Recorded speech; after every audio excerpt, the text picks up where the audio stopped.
강원국의 지금 이 사람.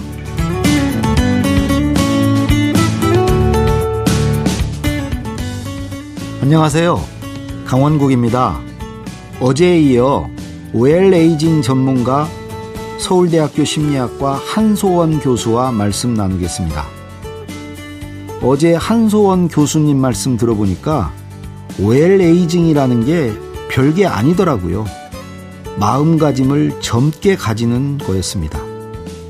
무엇이든 호기심을 갖고 새롭게 시작하다 보면 뇌가 활발하게 활동하고 젊게 살 수 있다는 거였습니다. 오늘은 나이를 이기는 방법에 대해 좀 더 자세히 알아보겠습니다. 지금 만나보죠.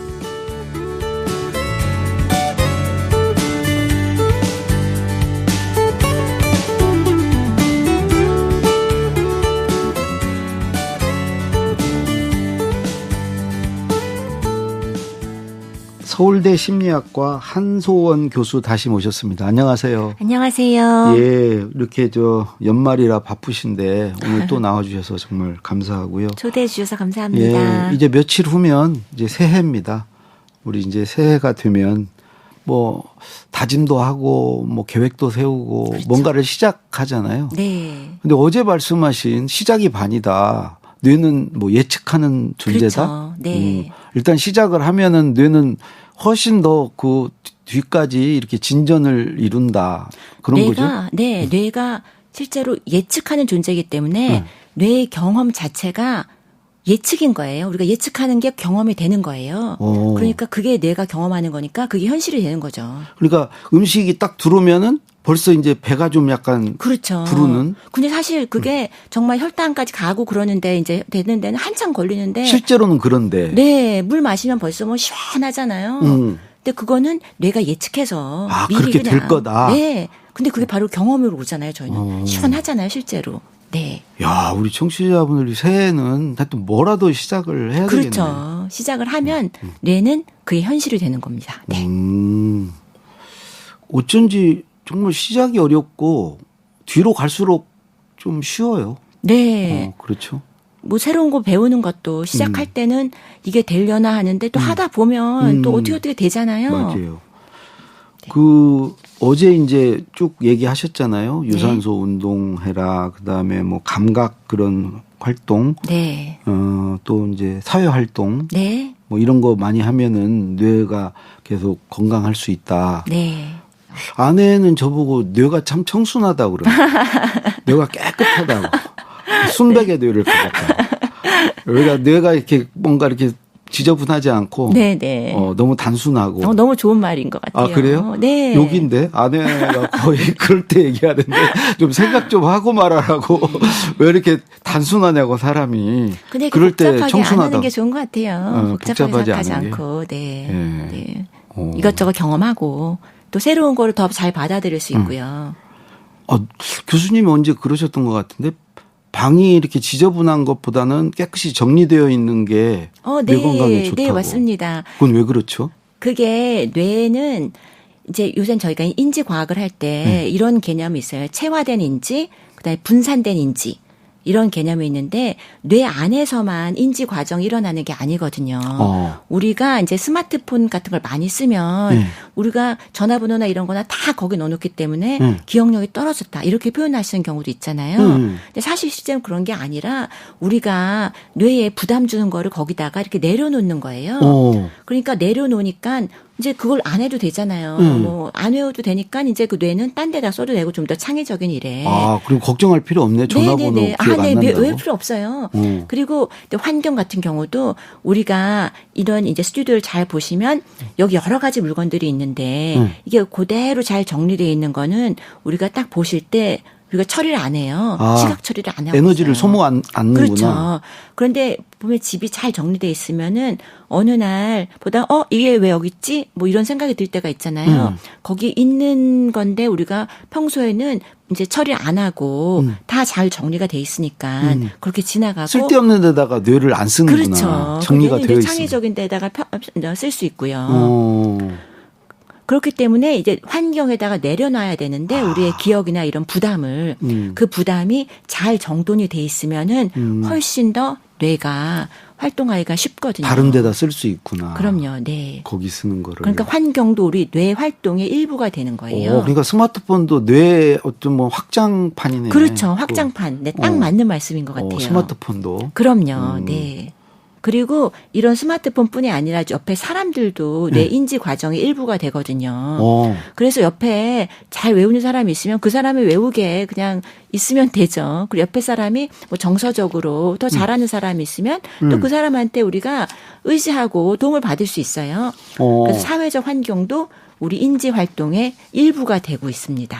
그런 맥락에서 네. 이 책에 보면 책이라는 게 이 나이를 이기는 심리학 네. 최근에 내신 책에 보면 네.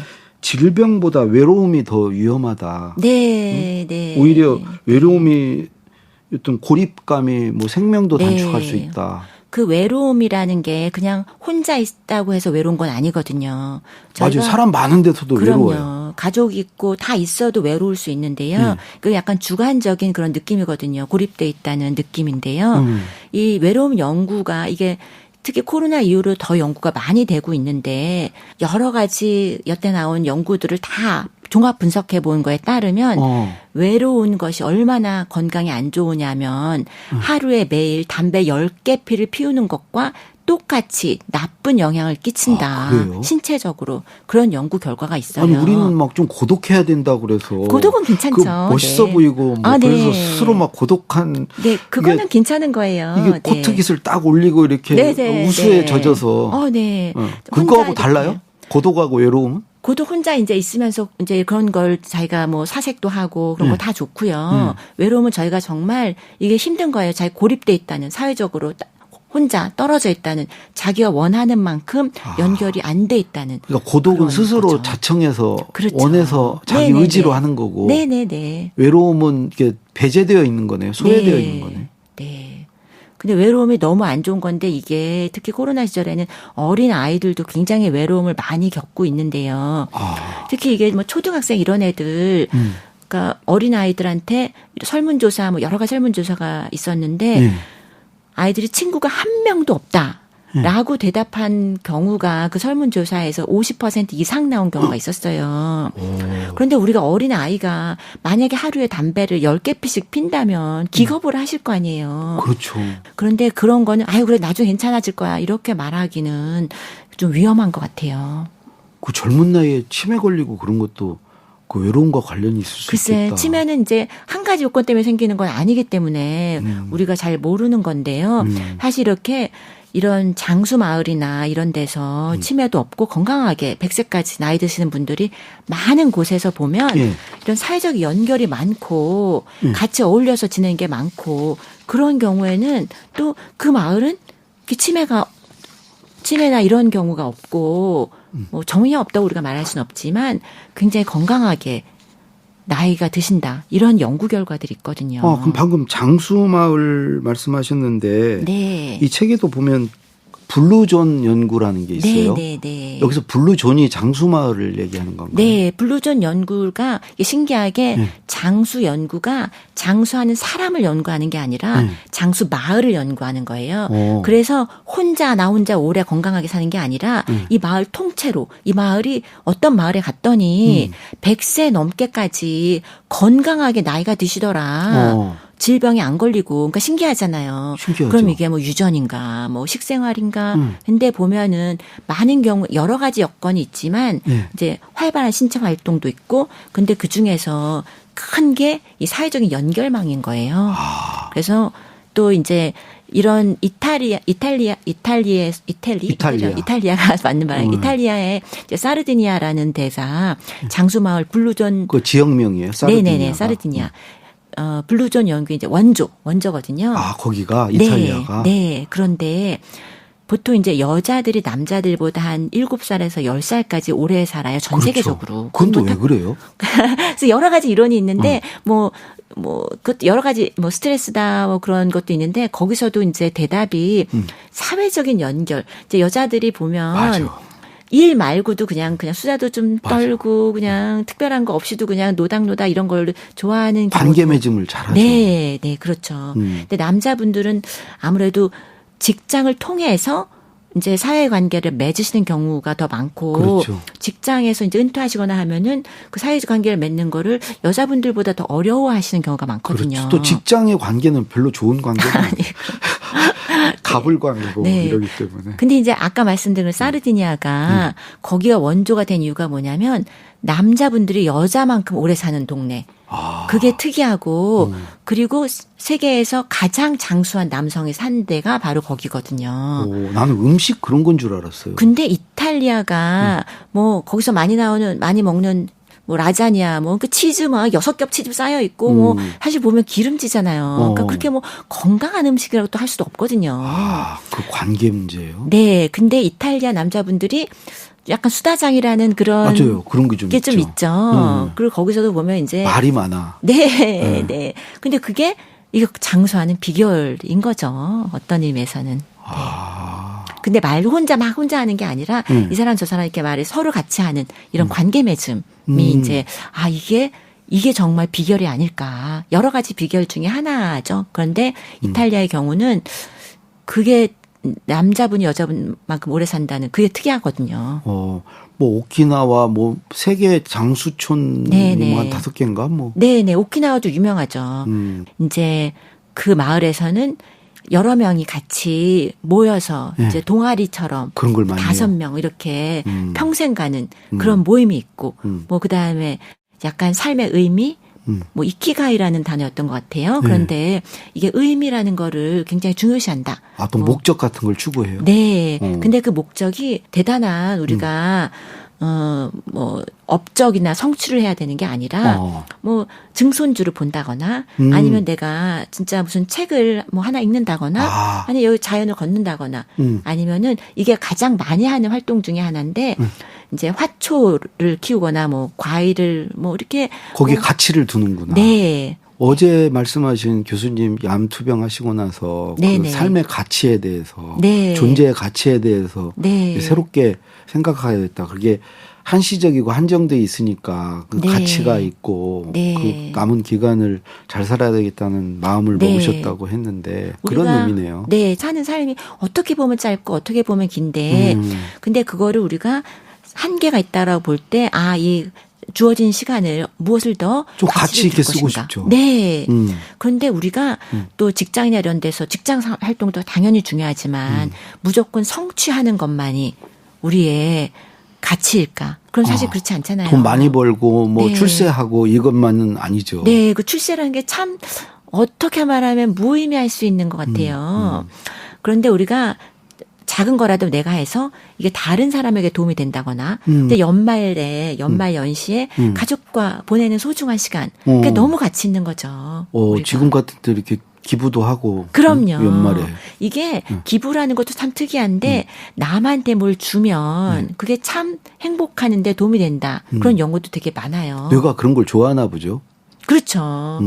뇌가 그걸 좋아하는 이유가 우리가 아까 말씀드린 외로움과 관련해서 외로움이 뇌에는 굉장한 위협인 거예요.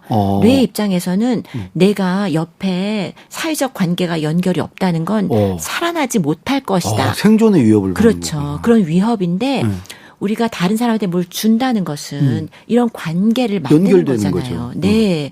그리고 우리가 다른 사람을 위해서 무조건적으로 뭘 준다. 그러면 그게 따돌림 될 가능성이 별로 없잖아요. 그렇죠. 그런 생존 걸 이제- 확률이 높아지는 거죠. 네, 그렇죠. 그러니까 벌써 연결이 어떻게 보장된 거예요. 그러니까 뇌 입장에서는 그게 굉장한 보상의 기세가 돼요. 그렇다면 그 주변에 있는 사람이 중요하겠네요. 누구랑 같이 이렇게 그렇죠. 누구 안에서 같이 있는가. 네. 내 주변 사람. 네, 네. 저는 이제 아내하고 네. 관계가 좋아서 네, 네. 장수할 확률이 굉장히 높은데 그럼요. 누구랑 네. 같이 있느냐가 사실 중요하겠네요. 네. 누구 안에 들어가 사는가. 네. 이제 보통 이제 그 장수 연구라고 해야 되는지 뭐 나이듦 연구라고 해야 되는지 가장 길게 하고 있는 연구가 있는데 하버드 그랜트 스터디라고 아주 오래된 연구예요. 그런데 거기서 이제 80세 때 우리가 얼마나 건강하고 행복한가를 네. 예측하는 가장 큰 조건이 50세 정도에 네. 얼마나 그 사회적 관계가 내가 만족스러우냐. 아. 돈이 많은가도 아니고 얼마나 건강한가도 아니었어요. 자기가 관계가 만족스럽고 그러면 조금 몸이 약간 약하더라도 80세 때 건강하고 행복하다. 의미 있는 삶을 살고 있다. 그런 걸 예측하는 가장 큰 예측 요건이었었어요. 저는 희망이 있네요. 네, 지금 아주 잘 살고 계신 것 같습니다. 아니 근데 책에 네. 보면 네, 정서적 조절 능력이 네네. 이 뇌의 건강에 중요하다라고 네, 네. 말씀을 하셨는데 사실 정서라는 게 정서가 뭐냐 이렇게 한마디로 물으면 정서는 정보예요. 아, 뇌 그래요? 입장에서는 요약 정리를 한 거예요. 이게 지금 어떤 상태다. 지금 정서적으로. 기분 나쁘다. 네. 슬프다. 네. 요약 정리를 한 거죠. 이게 다른 여러 가지 이유가 있겠지만 그 요약된 가장 중요한 그런 정보인데 사실은 그게 많은 경우에 해석이거든요. 뇌 입장에서는. 해석인데 그 해석을 우리가 신체적인 움직임을 통해서 또 해석이 될 수도 있고 그렇기 때문에 이 해석을 또 우리가 그 해석이 예측이 되고 그래서 이게 지금 제가 복잡하게 말을 하고 있긴 하지만 그러니까 뇌 입장에서 우리가 막 화가 난다고 마구 화를 막 분출한다. 그러면 그게 뇌는 그것도 이제 예측이 진짜 되고. 화났구나 생각하는 네. 거구나. 네. 그런 거예요. 별거 아닌 건데 우리가 그냥 넘어갈 수 있는 건데 조절할 수 있는 건데 화를 내는 게 더 좋대더라 하면서 화를 그냥 일단 풀어보자. 이렇게 하고서 화를 낼 경우에 더 화가 나는 걸 경험을 하시잖아요. 저런 거나 같나요? 네. 슬퍼서 우는 게 아니고 그렇죠. 울면 슬퍼진다? 네. 그래서 이제 그런 걸 많이 얘기하는 게 우리가 웃을 때 노래 이런 표현을 많이 하죠. 노래를 해서 즐겁다. 우리가 즐거워서 노래를 하는 게 아니라 노래를 하면 행복해진다. 그럼 뇌가 얘가 즐거운가 보다 해서 네네네. 즐거움을 느끼는 거예요? 네. 그리고 뇌가 그렇게 생각할 때는 뇌는 예측하는 존재이기 때문에 그게 뇌의 경험인 거예요. 즐거움이. 네. 그러면 이렇게 막 신경질을 내고 화내고 뭐 이렇게 감정을 막 드러내면 뇌에게 나쁜 신호를 주는 거네. 네. 그렇죠. 감정을 그런데 우리가 억누를 필요는 없는데. 그럼 또 화병 걸린다고 그러잖아요. 네. 억누르면. 감정은 표현하는 게 좋거든요. 감정을 억누르는 게 조절한 건 아니거든요. 우리가 감정을 표현을 하고 조절을 가능해요. 조절이 중요하거든요. 정제된 표현을 네, 해야 되겠네. 네. 표현을 하고 또 이제 이게 왜 그런지 얘기를 해보고 또 그게 다르게 우리가 해석을 해보고 또 그렇게 또 할 수 있는 게 또 우리가 새로운 좋은 정서적인 긍정적인 정서적 경험을 만들면 되거든요. 또 우리가 기분이 나쁠 때 우리가 조절을 하죠. 내가 기분이 나쁘니까 바깥에 한 바퀴 돌고 오겠다. 기분도 안 좋은데 맛있는 거 좀 먹어볼까?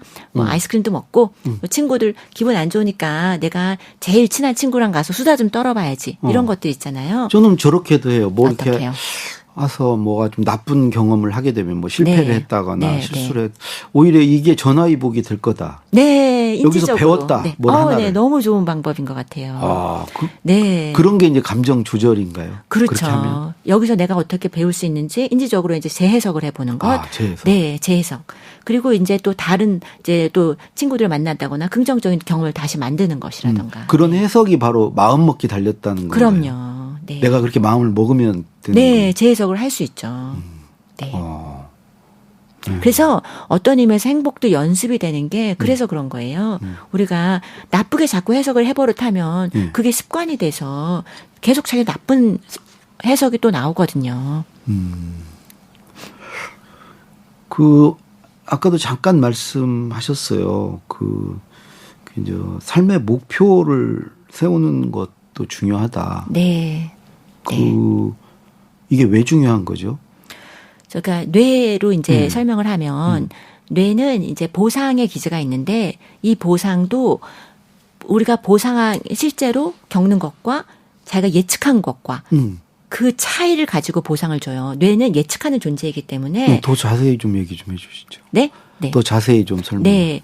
그래서 우리가 이제 목 마를 때, 뭘 마실 때 보면 우리가 엄청 목마르다 생각할 때 뭐 주스 한 잔을 마신다거나 물 한 잔을 마실 때 그럴 때는 뇌가 엄청나게 큰 보상 기제가 발생하고 우리가 아주 시원하고 네. 그런 게 생기거든요. 네.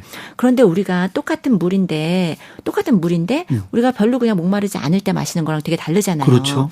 그런데 이 보상의 기제는 뇌가 예측하는 것, 원하는 것 그런 것과 실제로 일어나는 것 우리가 원하는 것보다 더 많이 예측한 것보다 더 많이 일어날 때 더 큰 보상의 기제가 발생하거든요. 자, 이제 목표로 얘기를 돌아가서 목표를 우리가 세우고 목표를 달성할 때 너무 큰 목표를 세우면 그게 보상이 잘 안 되잖아요. 그렇죠. 달성이 그러니까 안 되니까. 달성이 안 되니까 되게 힘들고 우리가 작은 목표를 세워서 그 목표를 달성하고 그 목표에 우리가 다가갈 때 그러면 그 보상 기제가 생기고 또 생기고 그렇게 하면서 점점 더 학습도 쉬워지고 우리가 더 삶도 더 좋아지거든요. 아, 그러면 너무 원대한 목표 잡지 말고 짧게 네. 그래서 목표를 정하고 그거를 이뤄냄으로써 또 성취감을 느끼고 네, 또 네. 다음 목표 이렇게 네. 해야 되겠네요. 성취감을 느끼면 우리가 또 행동을 할 수가 있거든요. 근데 행동이 또 이 보상의 기제가 돼요.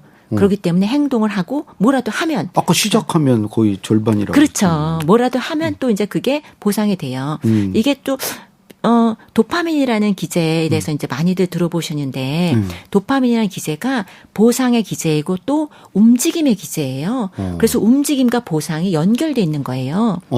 그래서 그것도 신기한데 일단 하고 봐야 되는 거예요. 일단 하고 보면 또 거기서 우리가 또 목표가 생기고 보상이 생기고 그다음에 또 작은 목표를 세웠을 때 앞으로 나아갈 수 있고 그런 기제가 있습니다. 새해는 작심삼일 해야 되겠네요. 계속 작심삼일. 3일도 많다. 저는 이 계획을 세우는 게 저 줄여서 15분 뭐 정말 지금 당장 이걸 일단 하고 보고 그다음에 이제 이걸 마저 하고 그다음에 뭐 우리가 1년 계획은 너무 크고 1년 계획도 있어야 되고 그다음에 이제 그러면 이달은 요거 하고 오늘은 요거 하고 아주 줄여서 일단 30분 요거만 하고 보자 일단. 네. 30분 운동 30분 하자. 그다음에 일단 30분 한 다음에 그다음에 또 이제 다음번 생각을 하고 이렇게 할 수 있는 것 같아요. 최근에 우리 개그맨 고명환 씨가 나오셔서 네. 하루의 목표 뭔가 하루가 아니죠. 목표를 하루 매번 100번씩 외친다고. 네. 그 효과가 정말 있는 거예요. 네. 근데 이제 제 생각에는 똑같은 걸 되풀이하는 것보다는 계속 바꾸는 게 중요하거든요. 그분 바꾸세요. 네. 목표를 계속 맞춰가세요. 네. 100번 똑같은 걸 되풀이하면 뇌는 똑같은 게 되풀이되면 점점 좀 활동을 줄여요. 우리가 똑같은 걸 계속하면 점점 줄여서 덜 하게 되거든요. 뇌의 활동을. 그렇기 때문에 약간씩 바꿔서 새로운 걸, 자꾸 새로운 걸. 네, 100번 말씀하시는 것보다 이제 목표가 있는데 그 큰 목표가 있으실 거 아니에요. 거기에 이제 그걸 하기 위해서 조그만 목표, 좀 바꿔서 좀 다른 목표 이런 식으로 조금 바꾸시면 더 좋은 것 같아요. 네.